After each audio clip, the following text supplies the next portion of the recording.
This episode is proudly supported by Pepe Sayer Australian Cultured Butter. At Pepe Sayer, we focus on quality. So if someone comes into your restaurant and they see you're using Pepe Sayer, they know immediately that that is a quality product you've got in front of you on the table.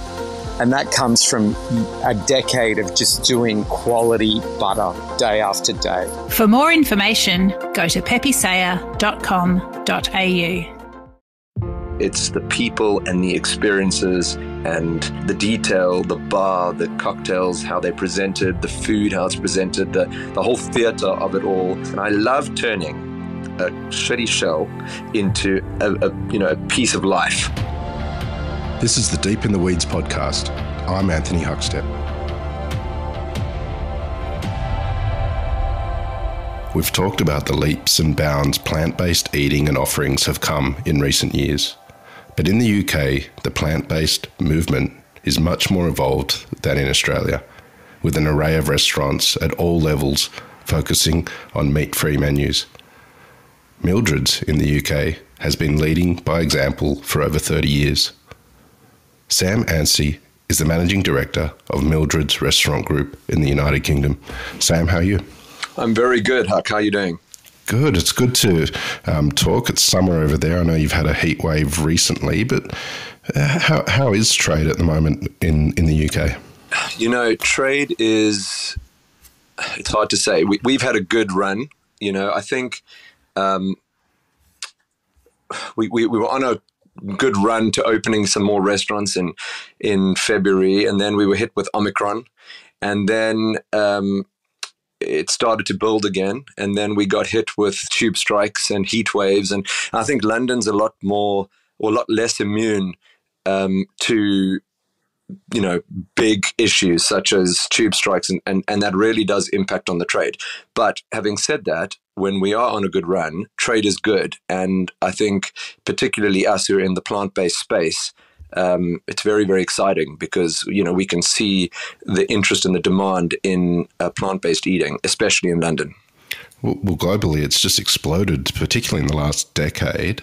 Tell us about the state of the market there from a food service perspective and hospitality perspective in the UK. I think the state of the market is difficult for hospitality, for sure. I think we're facing multiple issues. I think the first one would be people and recruitment.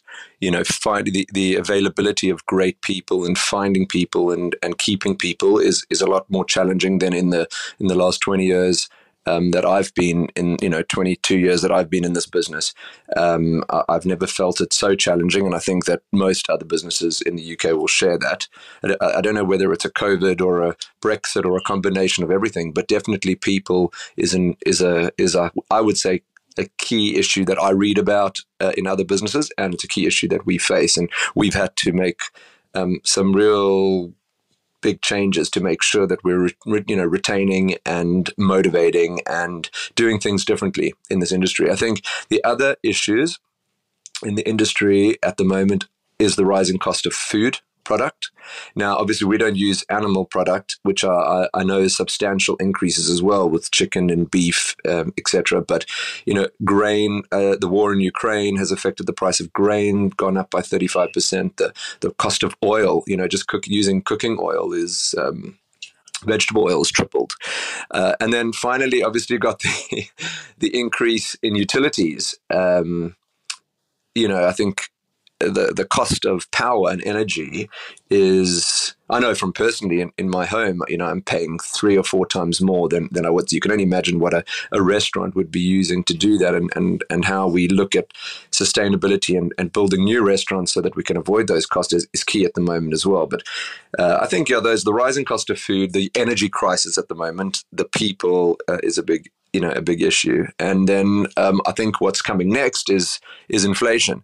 So, operating in the UK and I think globally at the moment is a real challenge for the hospitality business. You have to be fantastic. You have to be good at what you do, and you have to be looking at new ways to do business, in my opinion.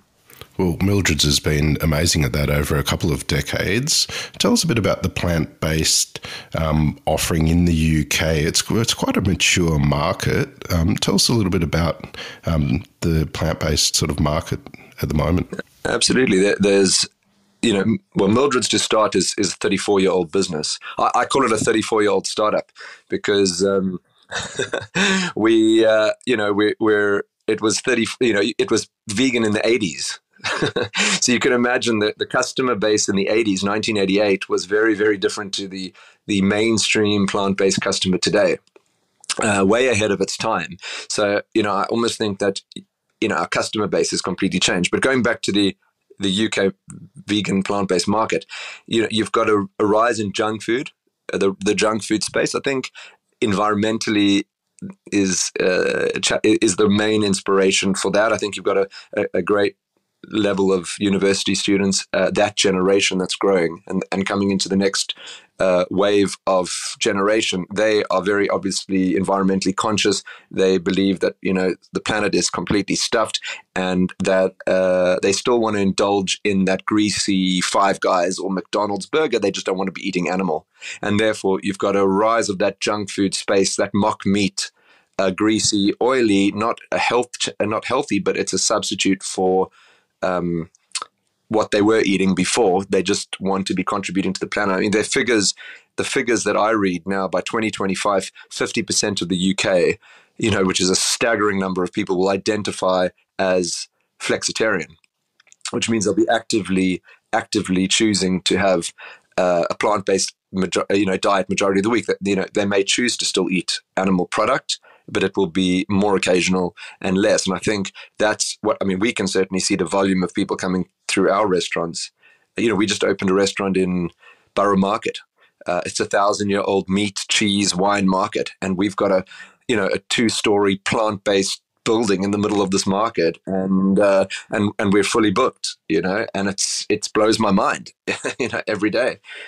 Because I think, what we're trying to do, and I think which is important, is we're not trying to shove plant-based down your throat and say, well, come and have a burger with us because you're going to save the planet, or come and have, this, we're not trying to do that. We want you to just come and have a great experience in a great restaurant, and it just happens to be plant-based. So we want to normalize the fact that you can just come to us and have a great experience, whether you eat meat or whether you don't. It's just the next step in the kind of phase of this planet, I believe.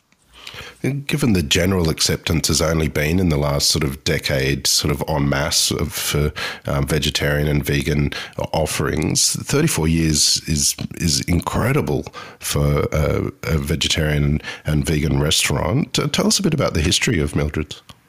So Mildred's was founded by Jane and Diane. They were working in the central London restaurant scene, and they decided that they were going to go and do it themselves. And they were interested in vegetarian food, and they ran this restaurant. I think the original one was in Greek Street, and then 10 years later, they needed a bigger premises, so they moved it to Lexington Street in Soho, which is a great hidden street, quite close to Carnaby Street, and Mildred's is over 5 floors in a real traditional old Soho townhouse. My office is on the top floor, and every time you have to lock your chair into the desk, otherwise you roll down because it's all a bit crooked, and it just has huge personality, and it's timeless, and I think it grew. And Jane, about 7-8 years ago, decided that this plant-based craze is growing, and she saw it. And I think she was living part-time Spain, part-time London,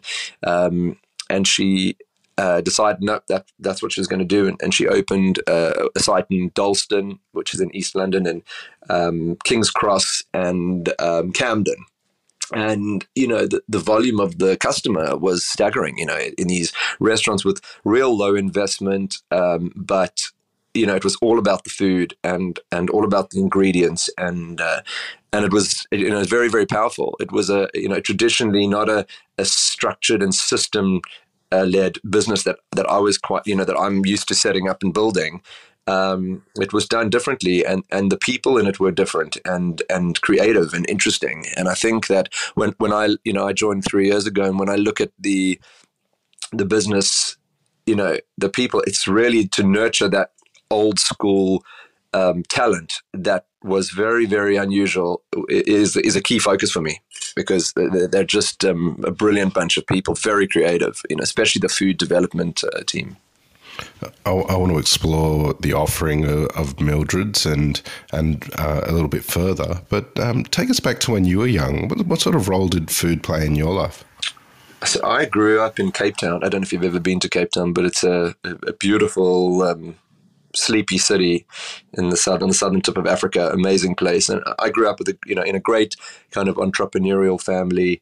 I didn't travel much until I was 15. I went on a 3-month school program to Israel, which blew my mind. I don't know if you've ever been to Tel Aviv, but food and flavors and it was really like, wow, like using the use of ingredients and stuff like that. And a close friend of mine and I always decided we thought maybe we'd go to Israel and open up an English fish and chips shop there, which had never quite been done before. And we always joked about it. And she's amazing. This friend of mine, she went and set up Sababa kitchen in Cape Town and has written 2 top-selling cookbooks there and stuff like that. And I then went to London. I went traveling to France, Paris, fell in love with Paris. I mean, if you've been to Paris, you'll understand the kind of time that they take in food and ingredients. And I just loved the whole vibe of the restaurant there. It was slow. It was sipping an espresso or, in a coffee shop in the middle of town. And it was all mind blown to me. I grew up in one place, very different to kind of Europe. And so, taking it all in, I knew that I don't think I could. I studied at uni there. I knew I couldn't I didn't want to go back to South Africa. I knew I wanted to stay in Europe. I was much more excited about the creativity that you could get in Europe, in London, like the abundance of restaurants. And while I was traveling up my South African rands, ran a bit low, as I'm sure you can imagine. And I decided that I needed to get a job. And a friend of mine was a bartender in the tiny, I think they had 2 restaurants called Giraffe. And I walked into Giraffe and I started waitering and bartendering and doing all of that there. And then I thought, hey, this brand was sensational. It was fresh ingredients. It was bringing world food to in the 90s and early 2000s. Breakfast wasn't a thing in London. You could get like a pub breakfast, but actually going out for great, I compare it to Bill Granger in Sydney. That fluffy egg with the sourdough. You didn't get that in London. And Giraffe, Russell, who founded Giraffe, he brought that, into London. And it was this great fresh ingredients, world music, global food, great design, all about the people, all about the training. It blew my mind as a brand, and I think I fell in love with it there. And Russell was he became, went on to become a significant mentor in my life, for many, many years. So I worked in the Giraffe business, and I decided I qualified from university in business and marketing, and Giraffe wanted to use that. So I was working in the head office. And then I decided I didn't want to be in the head office. I wanted to be in the restaurants with people. So I was managing restaurants. And then before I knew it, I was opening their flagship store on the South Bank Centre, which is by Westminster, London Eye. In London, that was a £220,000 a week restaurant. It went on to be. And I just then we got more investment. We took Giraffe outside of London. So I was heading up outside of London, thought we were the bee's knees going into Manchester and everybody was going to love us like they love us in London, and they didn't. And it wasn't that great. And we had to relook at the menu. We realized that everybody where we wanted fish and chips and pasta, and we did, and nobody knew what edamame was at that time. So we had to change the menu and the pricing, and it was just a real good learning experience taking it out of London. And then I did that, and in the background, I was starting to franchise Giraffe into UK airports around or across the country. And then Emirates decided that they wanted us in Dubai, so we franchised with them in Dubai, 3 units in Dubai, 1 in Abu Dhabi. So I took the brand internationally, and it was just an incredible journey, and it was from the initial walking in there. I knew this was something that I wanted to be involved in. I knew that I loved the food, and I also loved the idea of business and how to be consistent in multiple sites. And we sold it around 65 sites to Tesco's in 2013. And then I thought, well, hey, like Tesco's, amazing, big business. We were sitting on the board. I was the director of marketing and franchise at big fancy titles. And I thought that I would learn so much. And I just realized what I did learn is that wasn't for me, that corporate environment. I prefer to be with people and training and on the ground and building cultures and building brands. And I felt that it taught me that, I know where I've got to get a business to, and I know that there are people one day to take that business on, but I'm not that person.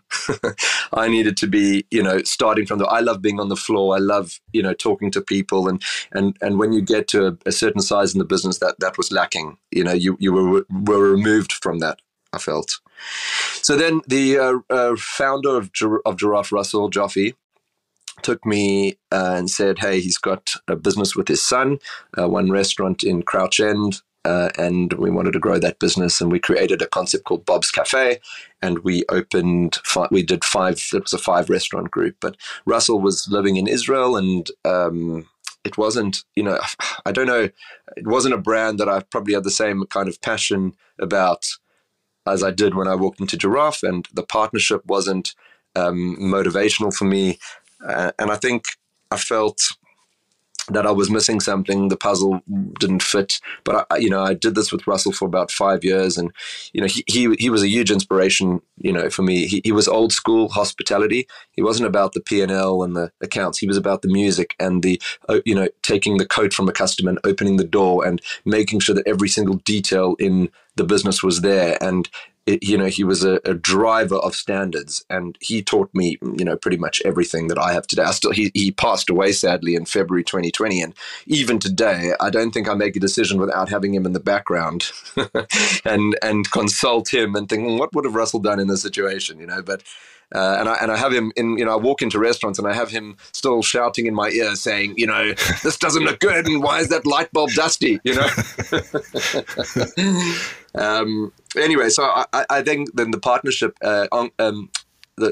these investors had just bought Mildred's. They were lifelong customers of Mildred's, which I loved. I loved the story.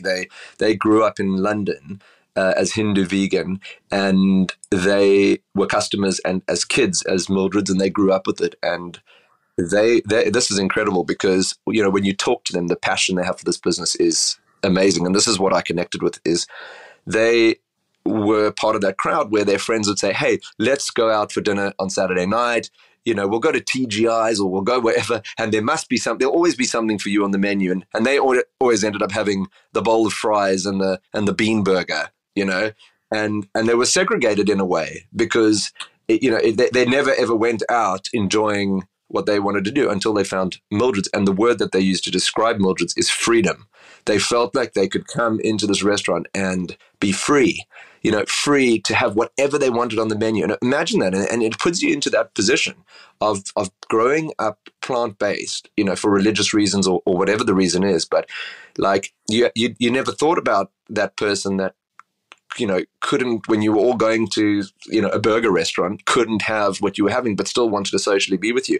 And he now could walk into this restaurant and there was an abundance of choice. It was pages of menus, which multiple dishes that you could choose from. Incredible. I found that story the most powerful, and I felt like I had less thought for that kind of person when I was growing up, and I think that now we're in a time where those, people who, or generally the population, can just have whatever they want. There's freedom when you go into Mildred's, and I love that about Mildred's, and I want to keep that passion, where somebody can go there and be whoever they want to be, and that translates to the staff member or the ethos or the brand values that we have is Mildred's is accepting to everyone. There's no agenda, and I love that. So, and that was all brilliant. I took the leap. I've been working alongside Russell as his kind of right-hand man for, a long time. And I took the leap to go on my own. And it was all going well. until March 20 when COVID struck. And, I'd been in the business for a few months and we'd made some changes. You're on a mission to kind of put your stamp on a business, respect the existing team, but move forward at a pace and look for new sites to open and grow the business, because now's our time. Our time is now for, plant-based. And then COVID struck in March 20, and I just shifted into survival mode, I suppose, over that period. Looking back now, I still feel a bit exhausted, but I feel proud of what we achieved in that period and how the team and I reacted during that process. Were there some positives and changes that you've brought out of that adversity? I think the key positive thing that came out of it, in my mind, is that I was fairly new in the business, and I was working with a team of new, plus, people that had been in the business for 16, 17 years. And COVID brought us together as a team immediately. We didn't have staff. We didn't know what was going on. We immediately raised X amount of money for the NHS, and we started delivering food, but we didn't have the staff to make it. So we were all in the kitchens making it. I was driving around to hospitals when there was nobody in the streets of London. We were delivering these kind of fake mock chicken salads and stuff to all the NHS workers. It was a crazy time. And then we started doing meal kits and cocktail kits and bespoke vegan cakes, and we opened up a dark kitchen brand. And in that time we found 2 new restaurants and built those. So it was a real camaraderie, team together, survival mode. We are very proud of this business. We are in a unknown time, unknown territory. We're going to make this work. We're going to work together. So if I had to say the positivities that came out of that would be it. Do I want to do it again? Huck? No, I definitely don't. Tell us a bit about Mildred's and the offering. There's all types of sort of variations of plant-based food on the planet, but what are you doing at Mildred's? So I don't like to use a lot of mock meat product. I like to be creatively vegetarian. So we do have it. We do have chicken skewers, and we do have a chicken burger that we do, a really gourmet chicken burger, which is, they are top selling dishes. But we also do a very famous curry hottie, which is like a Sri Lankan curry with sweet potato and beans on rice, and we've got our own kind of secret sauce that we do on top of it with some flaked seeds. And we do interesting. We use tempeh very, very well, I think. And one key thing that I think we're famous for is desserts. We do desserts where every time I am at a development cook-off, I can't believe that they haven't tricked me using some sort of dairy in there, because they're so incredible. But I think we like to think of ourselves as internationally inspired. So we're busy looking at veganuary, for example, and veganuary has become a marketing tool for many businesses, where they like to tell people about their vegan products. But we're veganuary all year round. So we want to showcase great communities around the world that have great vegan diets, whether it be religious or personal, and we want to deep dive into those cultures and show that sort of food. So just to give you an idea, like now, even over the summer, we thought of doing some specials, and we were deep diving into Brazil. And actually, the more we researched into Brazil, it's quite a melting pot of cultures. It's unbelievable. I mean, Japanese, Chinese, incredible influences that have come into this country, and the food that's come out of it. So we want to do something with meaning. We want to deep dive a little bit more into certain cultures. But our key selling dishes are a bakkenbap, which is a spicy rice and vegetable with tofu dish. Our curry hottie, as I said, our Sri Lankan curry. We do like a soul bowl and elma bowl with like avocado mousse and quinoa and a whole lot of vegetables with an almond vegan feta. So there's just a variety of stuff at Mildred's that we do. You need to come to London so I can show you Sarah, our head of development, amazing. She's written both cookbooks, really, really talented. She's now done like a vegan Lebanese cheese, so we've got Middle Eastern influence as well, which is incredible, really incredible. Tell us a little bit about the clientele that you have. Not all that long ago, it would be easy to assume what a vegan or vegetarian customer may be, but what is the clientele of somewhere like Mildred's? I think the best way to describe that would be in our Camden restaurant, because Camden is, it's kind of northwest London.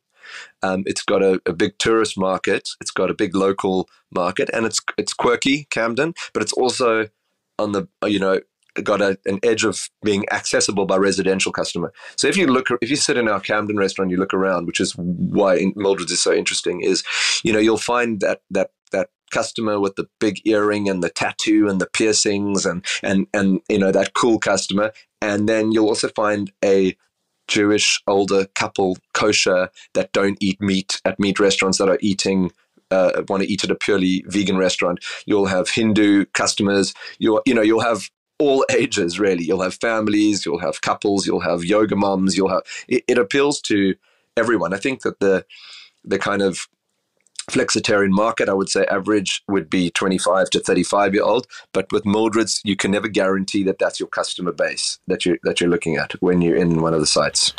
You've learned a knack to run multiple venues, and the world of hospitality has changed a lot. Technology is so important with QR codes and all sorts of things like that. Is there any sort of technology that helps in the modern sort of era of hospitality for you?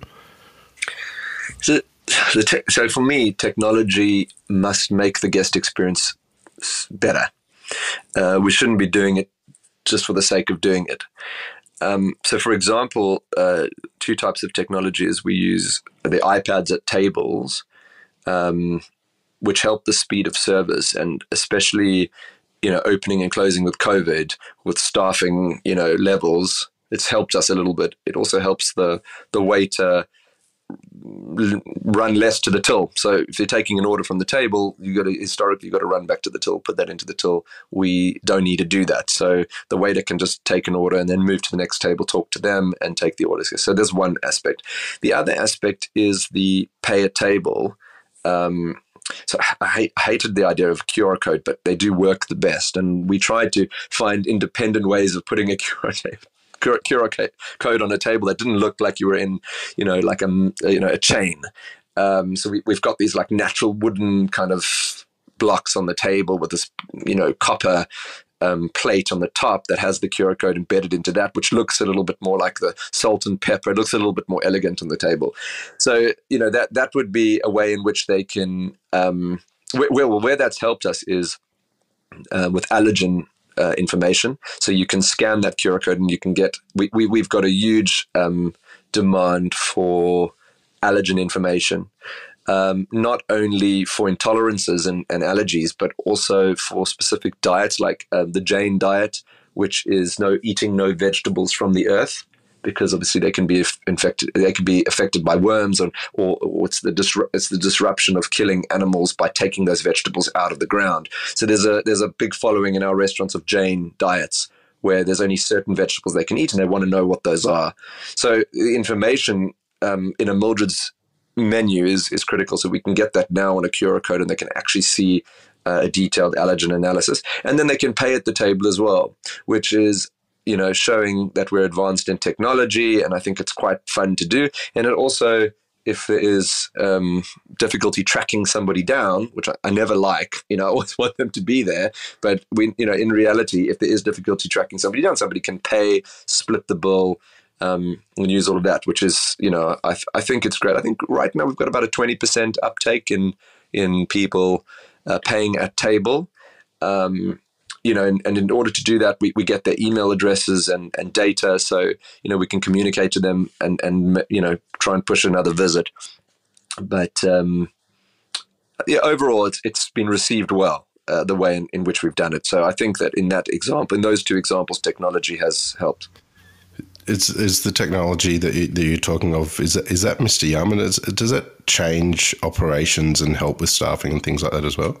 It is Mr. Yum. We use Mr. Yum. We'll say it on the QR code as well. Does it change operations? What do you mean? Does it change? It helps. It definitely helps with operations for sure. In terms of the time, or if somebody wants to pay quickly and leave, it's very simple for them to do. The way that Mr. Yum's been set up on the system, it's so user friendly. You don't need to fill in huge amounts of detail. And with smartphones today, the payment methods are so, most of them are stored in your phone. So if somebody is in a hurry, they can easily just pay and go. You mentioned a bit earlier about the evolution of the plant-based and also flexitarian, and some incredible numbers on sort of the future in the UK as well in regard to flexitarian. How do you see things going in the next couple of years, and what are you looking forward to within the space? I think in the next couple of years, hard to tell what happens. I don't think climate issues are going away. I think it's a real issue in everybody's minds, and I think that the next few years will be, when there's a program on Netflix and it really impacts us. I think people it's mainstream climate issues. I think that where the plant-based is only getting bigger, it's massive. We'll have a lot more competition as that grows. I think that there's a benefit to us being purely plant-based versus restaurants that are having a plant-based menu on their menu. I think that just, by eating at Mildred's, you're eating at a completely plant-based restaurant and mainstream. And I think that is a plus for us at the moment, but it will get hard. I think that the numbers are only going to increase in the plant-based space, personally. How has this role and this sort of move into plant-based for yourself, how has it changed your life? I think it's made me more aware. Changed my life is, I'll give you two things. Well, the food element of it, I've worked in many different restaurants. Part of my experience, I also consulted for the restaurant group PLC, and we've created, very high volume restaurants in airports around the UK, not Giraffe. We created other concepts for them. I've been in that space of breakfast and burgers and the days of a chef taking a piece of chicken and putting some fries on the plate with a little bit of garnish and a mushroom sauce over it and calling it a fancy name are over. I think the dealing with the plant-based food is creative and it's challenging, and it's you really have to work much harder at plant-based cooking. We want to do like a cookery school to kind of train people on it in the future, but it's real challenging, and it's recreated my love of that dish and that plate and that art on the plate and the color and the freshness and the ingredients. In the past you could get away with vegetable ingredients weren't the prime focus of the dish. Now it's all about that vegetable. When I was talking about Israel, one of the things in Tel Aviv that's fantastic is the use of vegetable. I mean, they've got one of the fastest plant-based communities in the world per square capita, and therefore they've very creative with it. So using the kind of dressing with the vegetable is key. So we have to work a lot harder in what that's taught me, and I'm loving it. I think it's just the way of the future is creative ways to use plant-based. If you wanted to suddenly become plant-based at home, it's quite challenging because you're so used to understanding what the protein on the dish would be and where you get your protein from, where you get your green from, and Bob's your uncle on that plate. You now have to work a little bit harder in understanding, okay, you're getting your protein from this, you're getting, your 5 a day from this, and how do you create that dish and how do you make that a substantial, dish? And I think that's very, very interesting, personally. You've successfully steered your career away from the corporate world, in a sense, back to sort of connecting with people and closer to the restaurant floor. What is it that you love about hospitality and what you do?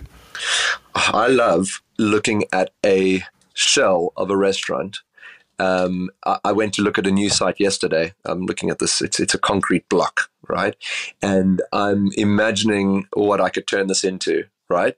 And it's not just the design and the architecture. It's the people and the experiences and, you know, the detail, the bar, the cocktails, how they're presented, the food, how it's presented, the whole theater of it all, the hospitality, the greeting at the door, the outside area. You know, I'm like looking at this place, and I love turning a shitty shell into a piece of life.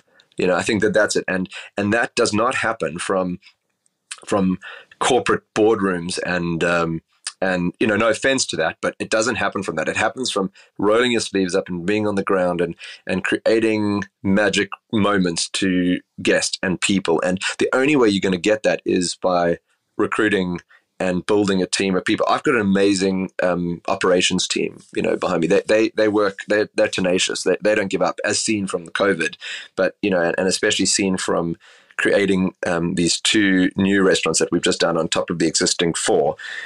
You know, Malone Borough Market, you know, to me was a culmination of years of giraffe and Brussels and people and everything. And I put blood, sweat and tears into this Borough Market concept. And we are so proud of it. It is so amazing. You know, we love going there. We take it very personally if somebody doesn't have a perfect experience there. You know, we get very upset.